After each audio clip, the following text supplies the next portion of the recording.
It is 7 o'clock, which means you're watching Sky News Breakfast. We're living in days of fakes and lies. That from President Putin's spokesman, bluntly denying accusations of war crimes in Bucha in an exclusive interview with Sky. But there was a moment of candour too from Dmitry Peskov. He admitted that Russian forces have suffered significant losses in the war in Ukraine. Also, a warning from President Zelensky that worse atrocities could yet be discovered.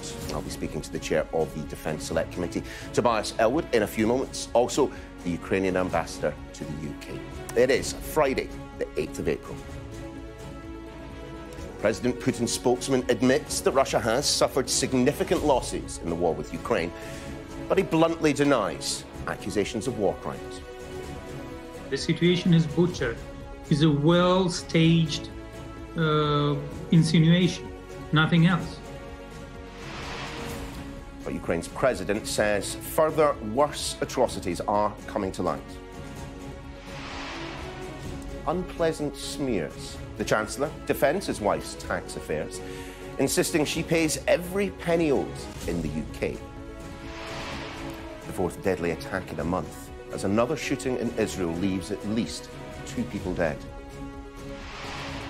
An Easter holiday headache, warnings of long delays, as Dover Council says it could declare a major incident if the gridlock continues. And it's one of the sporting highlights of the year. I'll be taking a look at some of the names who made the cut for tomorrow's Grand National. Also ahead on the programme, as the Academy brings forward its annual meeting to discuss possible sanctions for Will Smith after that slap at the Oscars. I'll be speaking to the entertainment broadcaster Caroline Frost about what action they could take. And I'll be speaking to a former prison officer turned author about his experiences inside one of Britain's most notorious prisons and how they inspired his new book.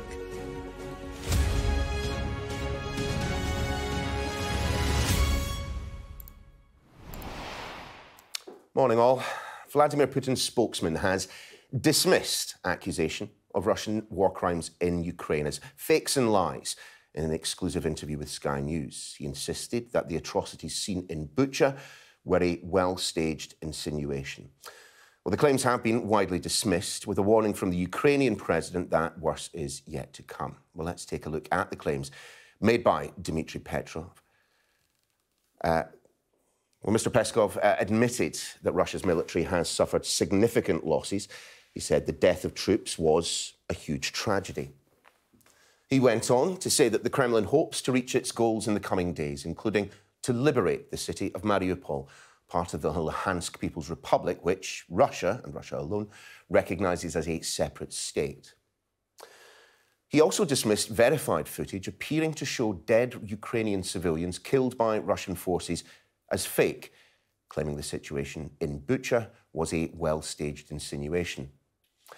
Mr. Peskov denied that Russian troops have committed any war crimes during their invasion of Ukraine, saying that Russia does not support or recognise the International Criminal Court. Well, let's just take a closer look at what he said to my colleague Mark Austin.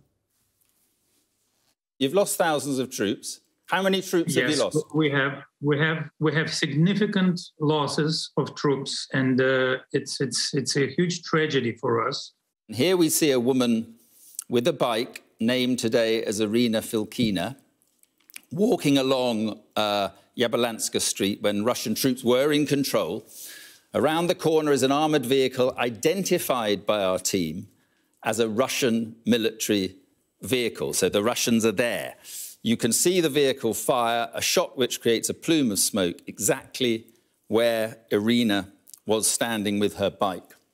After the Russians had withdrawn, this video, geolocated to the exact same spot, showed Irina lying dead on the ground. So there can be no real doubt, surely, that this shows Russian troops killing a civilian. Yeah. It's right there on film. I'd appreciate if you could be more specific.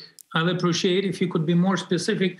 How could you exactly identify the Russian tank or whatever, what was standing? Why do you think it was Russian? OK, well, I think we got a still that shows the Russian tank. You can see, if you look at that, you can see the V marking clearly on the side. But those are not the tanks that were shooting. That suggests it's a different position. They are the exact same armoured vehicles that were on that street. I mean, look, we've verified it. What you're showing right now are not the exact tank that was shooting. You have to be very careful.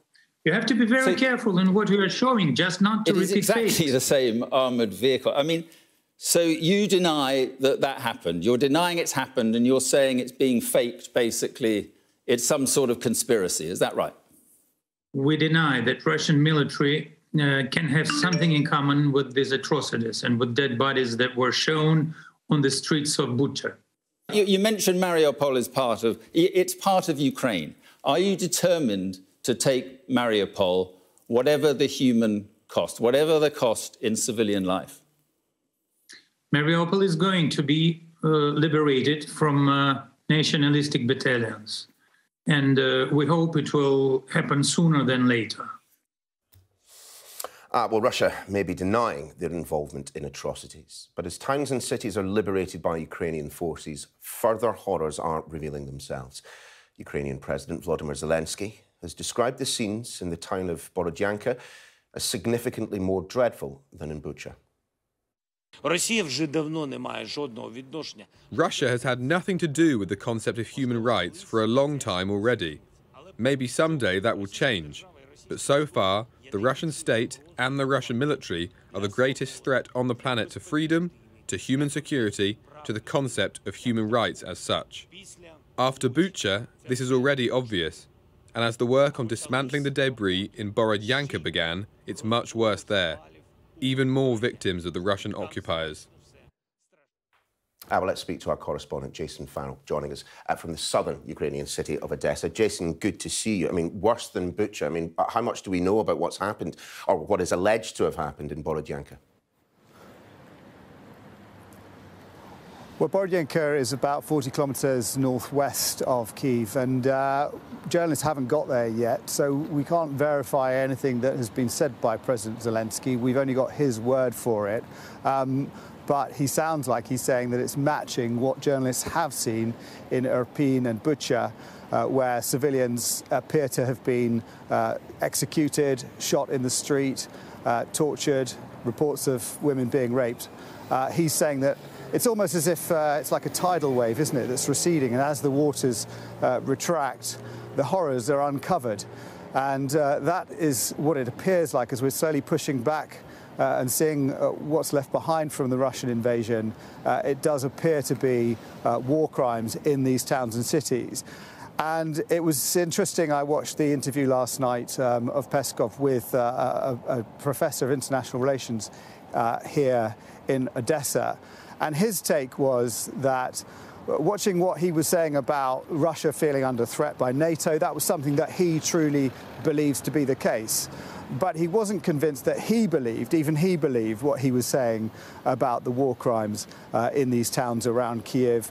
It's felt unconvincing to him. And here in Odessa, this is a Russian leading community. A lot of people here speak Russian. They're sympathetic with Moscow. But that has changed over the last few weeks. And I think that's the problem for the Kremlin, that if they were thinking that there were people here sympathetic to them, if they were thinking that this was some kind of liberation exercise, this isn't playing out well. They don't really care what we think in the West. But what do the people think here in places like Odessa, in places like the Donbass? Well, certainly from the people I've spoken to here, they're not impressed. They don't believe what they're hearing from the Kremlin. They do believe that war crimes are being committed. And also the soldiers that are returning here from Odessa, from places like Kherson, which is Russian occupied, about 90 kilometers down the southern coast here, they're saying they're seeing the same thing. Civilians dead on the street, Russian atrocities being committed there. So that is the problem that the Kremlin faces at the moment. Jason, many thanks indeed. Well, just on that which Jason was talking about, the efforts to secure civilian lives, Ukraine pressing on with efforts to try and rescue those within Mariupol. The Ukrainian government telling us, actually in the last few minutes, that it aims to establish as many as 10 humanitarian corridors to Mariupol, but civilians trying to flee the besieged city may have to use private vehicles rather than vehicles being deployed by the Ukrainian government. We'll keep an eye on that and more on it as we get it. But let's bring in the chair of the House of Commons Defence Select Committee, Tobias Ellwood, regular on the programme. Mr Ellwood, good to see you once again. You will have seen the words of Dmitry Peskov, the spokesman for Vladimir Putin, yesterday. I mean, first and foremost, your reaction to what he said to Mark Austin? Yeah, firstly, well done for Sky to securing that interview. It was important for us to hear the diet of news that the Russian people are experiencing. We, as you reported, must brace ourselves, I think, for more horrors to be revealed, more war crimes to be exposed as Russian troops withdraw. But the spokesperson, Dmitry Peskov, was very, very clear. This is far from over, and there is another dark chapter soon to follow. So there's some big questions for NATO and the West. Our confidence is no doubt building. We're improving on our decision-making to take risk. But I make it very, very clear, there's so much more we need to do. We continue to leave Ukraine to do all the heavy lifting. We need to provide greater weapon systems and stop having simply daft arguments about whether weapon systems are indeed defensive or offensive. What's going to happen next, as far as I can see it, is a focus on Russia in the Donbass region and indeed in Odessa. And Odessa is a critical port in the south. If that falls, Ukraine will become landlocked. The vital grain exports that we all depend on will not be able to get out. But more importantly, Putin will be able to declare a win. What we should take away from that Peskov interview is the fact that Putin is very secure in his job. He's not scared of any war crimes. He's not scared of breaching the Geneva Conventions. In fact, he's taken advantage of the West's timidity. We've given him space to conduct these horrors, and that needs to stop. If Mr Ellwood, and certainly I'm not disagreeing with you, there's plenty of evidence that Vladimir Putin is no fan of the Geneva Convention, but if there is a risk of him, breaking once again the Geneva Convention, is this the time for Britain and others to therefore be supplying those heavier armaments, those heavier munitions that Ukrainians are calling out for? I mean, the reason we didn't up until this point, the stated reason was, well, there were concerns about Russia declaring as becoming a party to the war itself. We need to have better confidence and understanding of the escalatory ladder, as we did during the Cold War, of what we can do in the theatre of operations in Ukraine to support Ukraine, aware that we need to control this and not, as people are too worried about, causing World War III. But we've been too easily spooked by the Kremlin rhetoric. Britain has done more, I have to say, than most other countries, than I think in nearly every other country. Firstly, prior to the invasion and then after the invasion as well. But because NATO itself won't give the blessing, won't endorse greater hardware to be put in, we're now seeing a public bidding war between countries like the Slovak Republic, putting in the tanks, Poland wanted to put in MiG aircraft, Australia now sending in APCs, and indeed Britain as well. This shouldn't be done in the public gaze. This should be quietly done behind the scenes, understanding the need of the Ukrainian people, getting the equipment, getting the ammunition, getting that across. We're doing enough right now to ensure that Ukraine doesn't lose, but not enough to ensure that they win. Let's get on with this. Let's be more robust in standing up to Russia in Ukraine. And let's focus on what they need to protect Odessa. They need Harpoon missile systems. If we were very bold, we would send an international maritime NATO task force to patrol the international waters off Odessa. That would be a statement to Russia to say, we are now taking this seriously. We're going to stand up to you. I mean, NATO, of course, one supranational organisation, another is the United Nations. And, yeah, Russia has been ejected from the UN Human Rights Council. But if you look at the vote there, 24 countries voted against, 58 countries abstained. We've heard an awful lot in the past couple of weeks about a unity of purpose with those opposed to what is happening in Ukraine. You look at the figures on a vote like that, and that kind of unity of purpose doesn't seem quite as clear. Yes, and you're absolutely right to point to that. The success of the sanctions, that they will take a while to bite, is the fact that the entire international community has lent into that. But that vote itself did expose many people that continue to sit on the fence, people like South Africa, Brazil, India, and so forth. We need to work with these countries to make them understand that this is against Putin, against the regime, not against the Russian people. The more countries can stay united on this, the faster that we'll be able to move and support Ukraine. So it was an eye-opener, and it shows that there's much work to be done by the international community, not least Britain and the United States. We've just been looking at pictures from Borodyanka, and of course, that we heard from President Zelensky yesterday responding to the accusations of war crimes that have taken place in Bucha, that we could see even worse there if such a thing is imaginable. Just though in terms of the process of securing a declaration of war crimes having been committed, given that given Russia's disdain for the International Criminal Court, what prospect is there? Well, it's not just the disdain of the International Criminal Court. They left it in 2016. So I don't think there's any chance of getting Putin, or indeed even a general, let alone a soldier, to turn up in the Hague anytime soon. That shouldn't stop us from collecting that evidence. But we need to think of what new vehicle needs to be created to be able to hold these people to account, because it begs the questions about our international rules-based order. The reason why both Russia and, to some extent, China are able to exploit our international rules is they've become so rickety, they've become rather wobbly after 50, 70 years since they were created after the Second World War. The fact that China and Russia has a veto at the United Nations Security Council shows how impotent these organizations have become. Yet we now see state-on-state warfare take place in Europe. There's a lot of rebuilding to be done. Sure, but isn't it almost even simpler than that? We heard from Vladimir Putin's press secretary yesterday, the same as we've heard from their ambassador to the United Nations. When the evidence is put in front of the Russians, clear, compelling evidence, prima facie evidence of war crimes, they just say, nope, we didn't do it. And in circumstances like that, we have to be concerned about their own limits on their behaviour, don't we? Yes, and again, this is what's been exposed by this war, is Putin's disregard for Russian life itself. He doesn't care about the soldiers that he loses. He's considering the legacy that he's trying to create here. He wants to expand Russian influence in the Slavic arena of Europe, which is why I'm afraid the penny still hasn't dropped, that this isn't just about Ukraine, that we continue to bench the NATO forces, the most formidable alliance in the world, as we watch these activities, these atrocities take place in Ukraine. It begs the question, what scale of atrocity, what scale of war crime, what scale of breach of Geneva Convention must we witness before we actually up our game and actually move in to support the Ukrainian people in the way that they've requested? Mr. Elwood, whilst we have you, I do want to ask you about Rishi Sunak and his wife's non-dom tax status.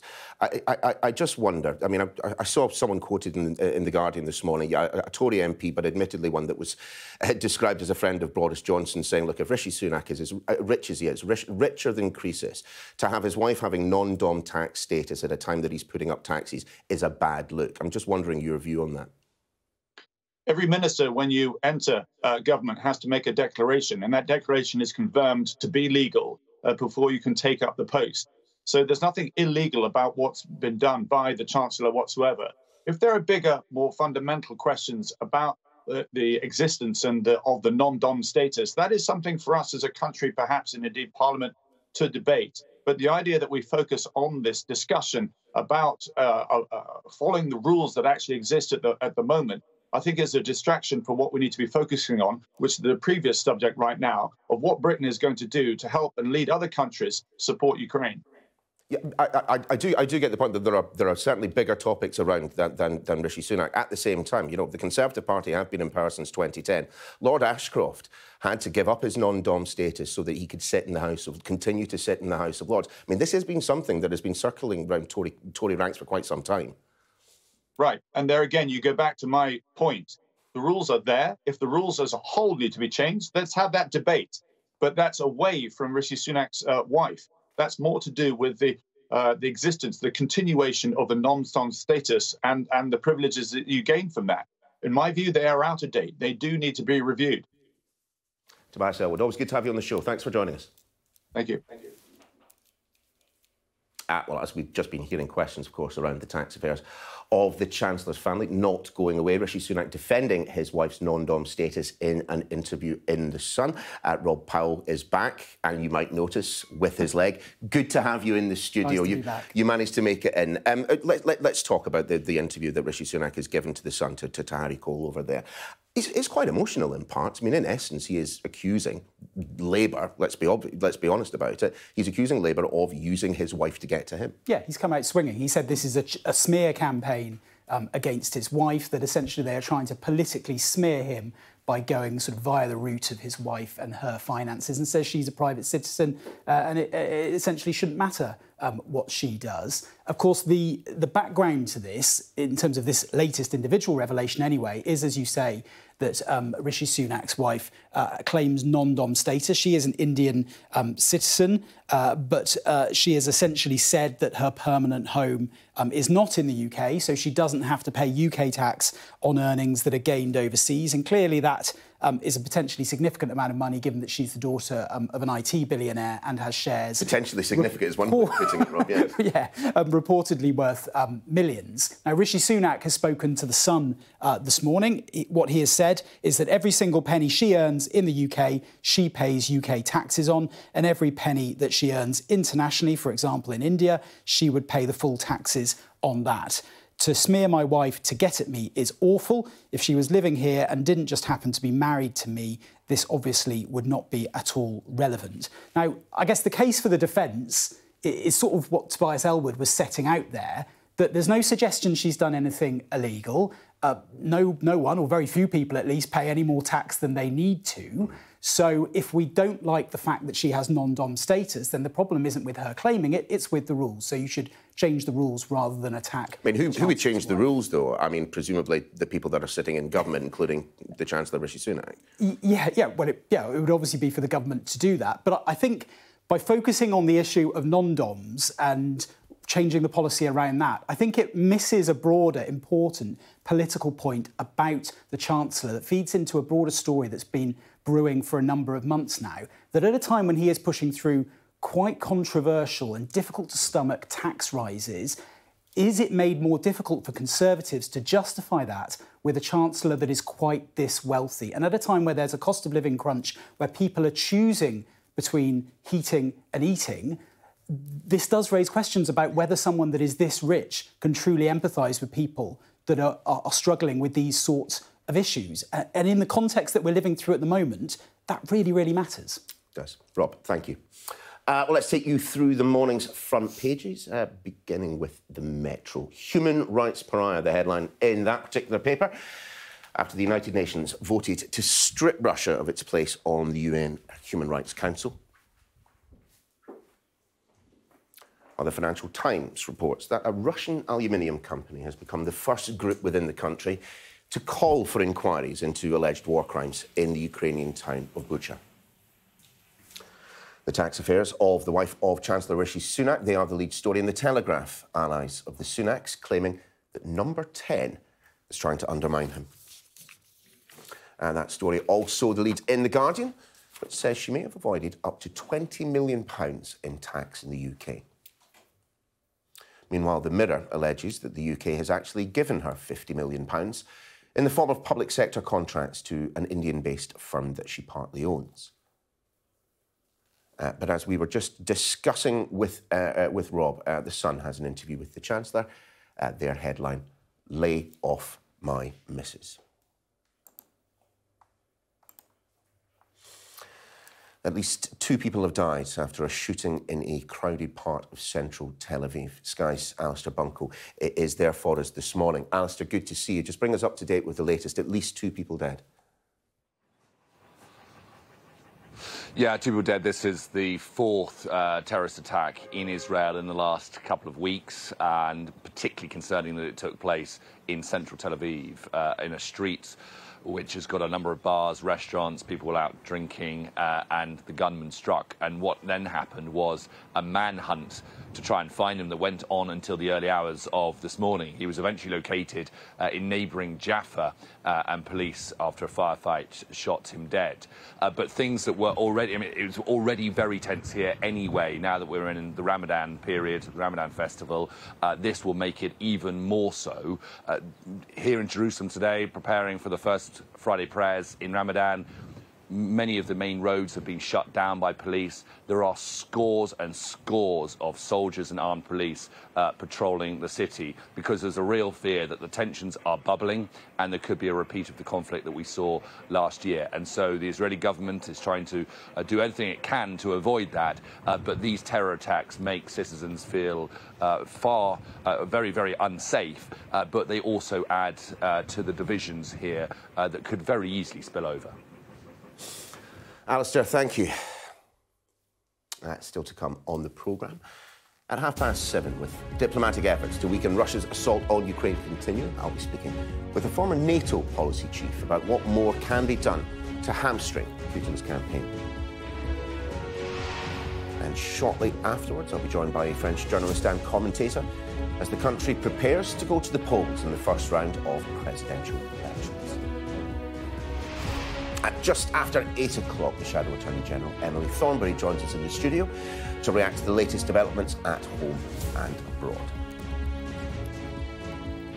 But before all that, let's take a look at some of the other stories making the rundown this morning.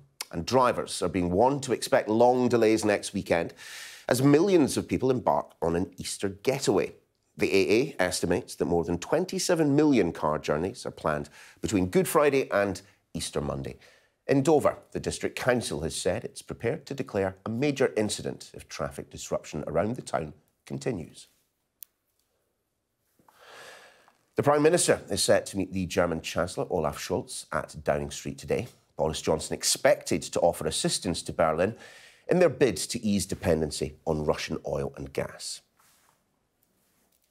The Academy Board of Governors at the Oscars will meet today to discuss the consequences for Will Smith following his slapping of the comedian Chris Rock during the 94th Academy Awards. Smith officially resigning from the Academy last week, adding that he was prepared to fully accept any and all consequences for his behaviour. Will those involve the removal of the Oscar? That is something we will be discussing with an entertainment journalist a little bit later on in the programme.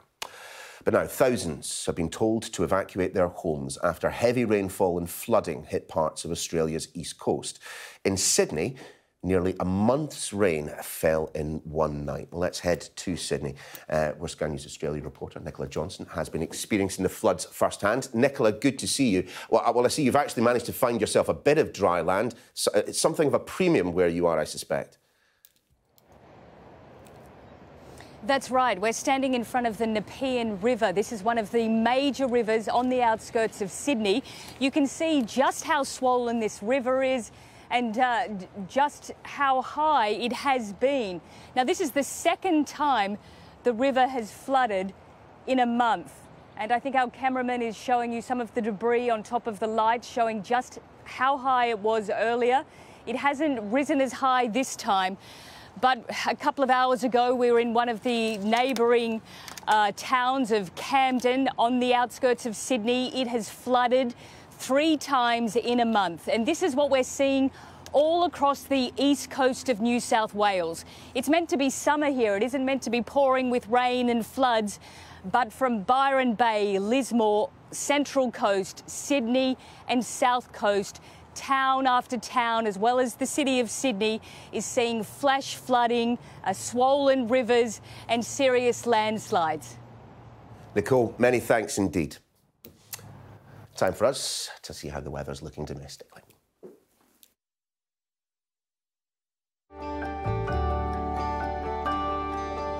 Look forward to brighter skies. The weather, sponsored by Qatar Airways. Today, lighter winds and fewer showers than recently, the weekend looking mainly fine. It's a frosty start for many of us, but cloud over southern England has kept the temperatures up there. Largely dry, some wintry showers around, especially over northern Scotland. The rain in the far southwest will spread eastwards during the morning, clipping Channel coastal areas along the way. Elsewhere, it'll stay mainly dry with sunny spells, but showers will develop more widely. A reminder of our top stories. And a Kremlin spokesman has told Sky News that Russian forces have suffered significant losses in the war in Ukraine, but denied accusations of war crimes. Ukraine's president has described the scenes in the town of Borodyanka as significantly more dreadful than in Bucha. And the Chancellor has hit back at stories surrounding his wife's tax status, calling them unpleasant smears. Well, in the last half an hour, the chair of the Defence Select Committee has suggested that NATO needs to go further in the face of Russian aggression against Ukraine. Tobias Ellwood told me the organisation needs to do more to ensure Ukrainians win the war, not just avoid defeat. We've been too easily spooked by the Kremlin rhetoric. Britain has done more, I have to say, than most other countries, than I think in nearly every other country. Firstly, prior to the invasion, and then after the invasion as well. But because NATO itself won't give the blessing, won't endorse greater hardware to be put in, we're now seeing a public bidding war between countries. We're doing enough right now to ensure that Ukraine doesn't lose, but not enough to ensure that they win. And Rob is back with us once again in the studio. Let's focus, shall we, on what more can be done? Because, of course, the complaint has always been, if we do more, we risk being dragged in as a third party to a war, rather than someone standing on the sidelines. But the pressure, particularly when you see what we have all seen coming from places like Bucha on the Prime Minister, is pretty big. Yeah, Tobias Ellwood has been someone that's been sounding the alarm about this sort of threat for a while and has been unhappy with policy towards Russia even before the first tanks started rolling into Ukraine. As you suggest, though, the balance that Western leaders have to make is at what point do you start providing Ukraine with such heavy armaments that it feels like it sort of crosses that line into too much of a even image or vision of kind of direct conflict between NATO members, Western countries and Russia. Now, as it happens, the Prime Minister is meeting with the German Chancellor Olaf Scholz today, and there's multiple reports in papers this morning about potentially new announcements for heavier weapons and more weapons to be put into Ukraine. But of course, another part of this, which you imagine would come up in those talks between the Prime Minister and the German Chancellor, is on this question of energy. We had the energy strategy here in the UK yesterday, part of which aim was to try and make the UK more independent in terms of producing our own energy so we're less dependent on other countries. On the continent in Europe, clearly reliance on Russian energy is more of an issue. And we have seen that tension really between the UK and the US and the EU in terms of pulling back the amount of energy they buy from Russia, because the argument is essentially that whilst buying this energy off Russia, you're giving money to them to fund the war in Ukraine, so it is self-defeating. But of course, pulling back from buying Russian energy on the continent would have other impacts, not least on residents that are trying to pay their bills on the continent now as well. Certainly would. Rob, for now, thank you. Well, after another week of diplomacy, let's get the latest on the West's efforts to try and slow Russian progress in Ukraine. Let's speak now to Fabrice Pothier, former Director of Policy Planning at NATO, joins us on the programme. Fabrice, great to have you and your expertise with us this morning. You might just have heard me talking to Rob Powell, our political correspondent, about that which we heard from Tobias Ellwood, chair of the Defence Select Committee here, but also a former military man himself. His argument is that NATO can and should be doing an awful lot more. Is that possible?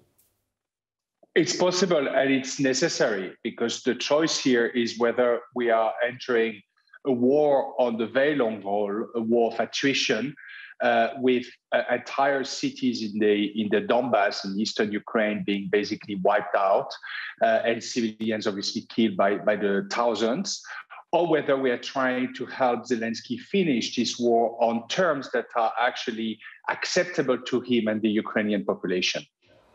Well, the argument made by Mr. Elwood and others is that in the past, the West has been too fearful, has stayed back, has stepped away for fear of annoying Russia, angering Russia, pushing Russia into further military conflict. Given what we have seen in Bucha, given what President Zelensky is suggesting we may well soon see emerging from Borodyanka and other places, it does rather feel that there's not much more that the Russians can do to surprise us in terms of their military activity.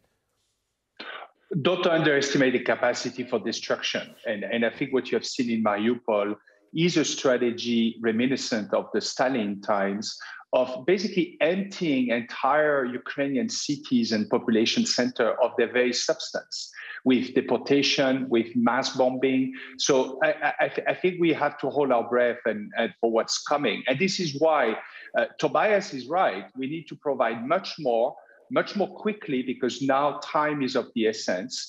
And I think this line that your correspondent was talking about between what is acceptable weapon supply and what is more sensitive, this line is also the one we draw. It's not just to let Putin always draw the line and those red lines. So I think it's also time for us to be more forward-leaning and more willing to really, really help Zelensky finish the job, again, on acceptable terms where he can have a functioning country after the war. Fabrice, I don't know if you're aware, but yesterday my colleague Mark Austin had an interview, a long interview with Vladimir Putin's spokesman, Dmitry Peskov. You're aware of that. And I suppose it was interesting and intriguing for a variety of reasons. Once again, we had the defence, which was, no, we didn't do it, despite the overwhelming evidence. But perhaps even more interestingly, we did get a concession from the Russians that they have endured significant losses, which perhaps is as far as they've gone so far. Is that simply because the evidence of their losses is just so overwhelming now? I think there's probably a double meaning here. One, on one hand, you're right. The dead Russian soldiers have to come back home, even though they have held many of them. Actually, they have left many of them in Ukraine on the ground, or they have kept them in Belarus, basically away from the Russian population, because they know the political sensitiveness of basically Russian body bags. That's one thing. The second thing, I think there's also this kind of Putin narrative of idolizing violence and the sacrifice of violence, and that the special operation requires special sacrifices. And clearly he's saying that to his population on the economic sanction. And now they seem to be developing that narrative that, yes, there are many soldiers who die, but it's worth it. So never underestimate the Kremlin capacity to turn something terrible in actually a kind of positive narrative to sustain the propaganda. NATO, of course, seemingly speaking with one voice at the moment. It doesn't feel like that way when it comes, of course, to the other major international organisation, the United Nations. We know, of course, that Russia has now been barred from sitting on the UN Human Rights Council. But you look at the vote, 24 countries voted against, 58 abstained. I mean, are there perhaps cracks in the international consensus or the view of there actually being an international consensus against Russia's actions in Ukraine? I don't think there are cracks. I think there are sides, and there are this kind of gray zone of some countries who are not necessarily explicitly and actively supporting the Russian war effort, but who don't want either to support the Ukrainians and the Western efforts. And I think Russia is trying to amplify that gray zone to show that they are not alone. But the reality is that there were also, you might recall, a few weeks ago, a vote by the General Assembly, and only 5 countries were on Russia's side, and an overwhelming majority of the UN members voted to actually condemn the Russian illegal war in Ukraine. So I think there is this clear choice here, but again, there's a gray zone of those who don't necessarily want to go all the way. We've heard from the mayor of Kiev, Vladimir Klitschko, Vitaly Klitschko, I should say, that life in parts of Kiev is almost returning to normal. The Russians have withdrawn to such an extent that shops, businesses are opening up. There remains a curfew. That situation might not last for very long. We should expect the Russians to redouble their efforts in parts of the country where they have been pushed back. Yes, exactly. I think the strategy is clearly of a redeployment after having failed in the original goal of the operation, which was to decapitate Kiev, both literally and figuratively. But the risk here is, again, a war of attrition, more static, kind of heavy artillery bombardment. And the risk politically is that basically Putin is sitting on the long haul and is not going to let Zelensky have a functional territory and a functional country that can move on from the war. That has been the strategy since 2014. It's the same strategy in Moldova with the presence of Russian troops. The Russians are very sticky of power, and once they invade a place, they rarely move out, or they kind of stay with some proxies. And I think this is the very risky scenario. And this is why Tobias Ellwood is right, that we need to really give every military hardware for the Ukrainians to try to finish and push the Russian out of Ukraine. Well, let's see what NATO does next. Fabrice Potier, great to have you on the show this morning. Thanks very much.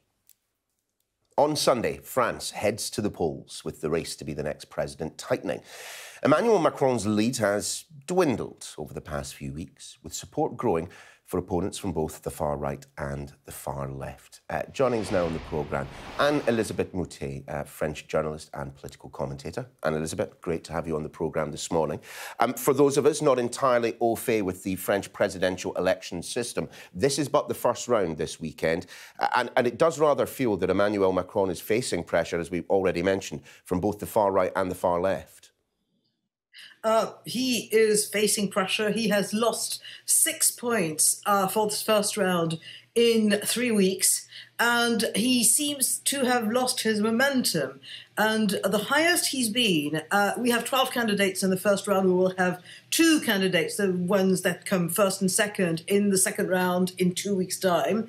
But Emmanuel Macron has always been leading, and he went up as much as 30% in the first round on his own. He's now down to 24, or in some polls 23, whereas Marine Le Pen is between 21 and 22. And so they're getting very, very, very close in a configuration that nobody expected.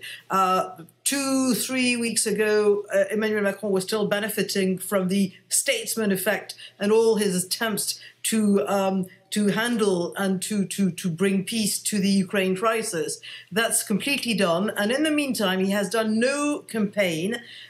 He gave a single rally last week in Paris, and there's a feeling that he doesn't bother to do it, and it gives an appearance of contempt for the voters. He's trying to sort of fight this back, but he's got 1 day today. We're not allowed to campaign tomorrow, and the first round is on Sunday.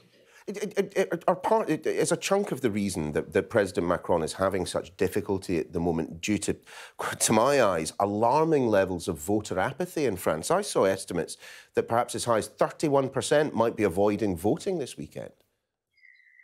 It's possible, but it's a little more than usual. But the other thing is that the choice, there may be 12 candidates for this Sunday, but many of the voters feel that this is no choice, and they don't really want to bother because they don't like any of them. They're not pleased with any of them. There is a very obvious rejection of the president. He's got the hardcore of faithful, and there are increasingly people who say we have to vote for him even though he's not our favorite, but otherwise we'll get, and then they usually say Marine Le Pen, or they say the hard leftist who's been doing very well, Jean-Luc Mélenchon. And so this is not enthusiasm for a new project as it was 5 years ago. It really is, we don't like the others. What do we do now? Which is exactly the kind of configuration when people make up their minds at the last minute. Mm-hmm. More than half voters have still said that they're not entirely sure, not 100% of who they would cast their ballot for on Sunday, next Sunday.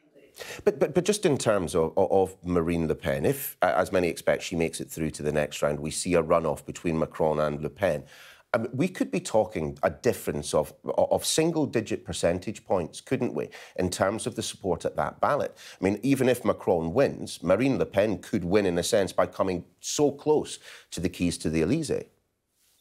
I think, unless she has been hugely overestimated, I think that's exactly what we're looking at.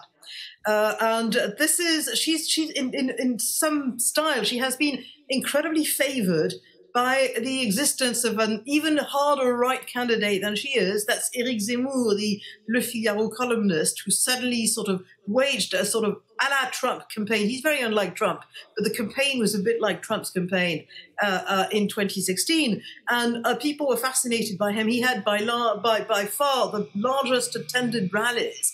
The one before last was 100,000 people in Paris. There's been another one in Paris yesterday. Even though people, especially with his reaction to Ukraine, which was extremely muted and refusing to accept Ukrainian refugees, that was a complete disaster for his momentum. But even with that, he has managed to make Marine Le Pen, by contrast, to look reasonably mild and harmless. And that's probably the best that can happen, because right now, Le Président is not very popular. Anne-Elisabeth, it looks like a wonderful morning in Paris, so we'll let you go off and enjoy it. Anne-Elisabeth Muti, thank you for joining us. Now, it might not be quite in the circumstances that fans had hoped for, but Pink Floyd, most of them anyway, are back after more than 3 decades. Let's have a listen.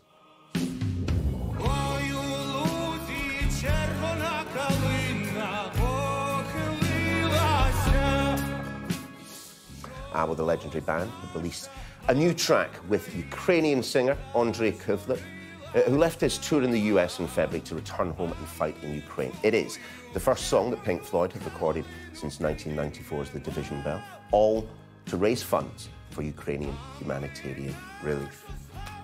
Time for the weather.